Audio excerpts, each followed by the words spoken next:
Sir, tapos na po yung holiday ano, pero yung presyo nitong kamatis maging ng ilan pong gulay sa mga palengke nagtaas. Ang kamatis nga daw po ngayon nasa 350 to 360 pesos per kilo. Ang sinasabi po ng Oo nga, DA, dahil daw po ito sa mga nagdaang bagyo, yun po ba talaga ang dahilan nun?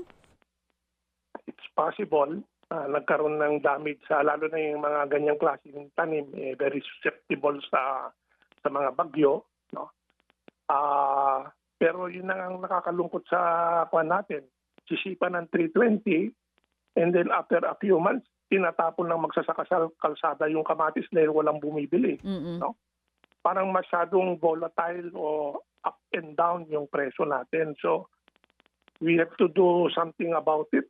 Yung ililink yung production doon sa demand sa palengke para hindi yung at taas baba yung supply, taas baba rin yung presyo. Tsaka yung pagtaas ng presyo, massive ano. Last week parang nasa 270 pesos per kilo lang po yung kamatis. May mga May ganun. nag-400 na nga. May Oo, ilang ngayon mga nga daw palengke po. mismo sa Grabe. Metro Manila halos Nagsasabi. mas mataas mga pangapo sa presyo ng baboy per kilo. Ganyan din nangyari sa sibuyas noon at iba pang mga bilihin. So something wrong in our system sa production all the way to marketing kung bakit masyadong malikot yung presyo. So hindi sana ganito ano, kung noon pa man sinasabi na rin ng ibang mga magsasaka na noon pa dapat inaayos na yung demand at supply nitong gulay natin. Yes. Although yung kamatis medyo iba istorya niyan dahil unang-una may season talaga na pagtatanim yan. Oo, oo. Inaani yan bago mag-umpisa ng tag-ulan. Pagka inabutan siya ng bagyo, wala tayong magagawa. No? And then perishable siya. So pagka pinitas mo yan, kailangan ibenta mo na kagad. Yes. Oo. So ibang whether the solution is to go into processing or cold storage or i-program mo mabuti yung production para hindi umabot dun sa tag-ulan. So it has to be a comprehensive approach sa from production to marketing. Ano kaya kung mag-import na rin tayo?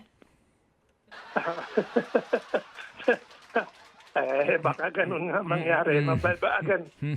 Oh, Opo. Kasi po, yung kumbaga ang ano nito, ang kaninyang pagtatanim parang sibuyas bago magtag-ulan, no? Pag natag-ulan, Yes. nag-iiba na po.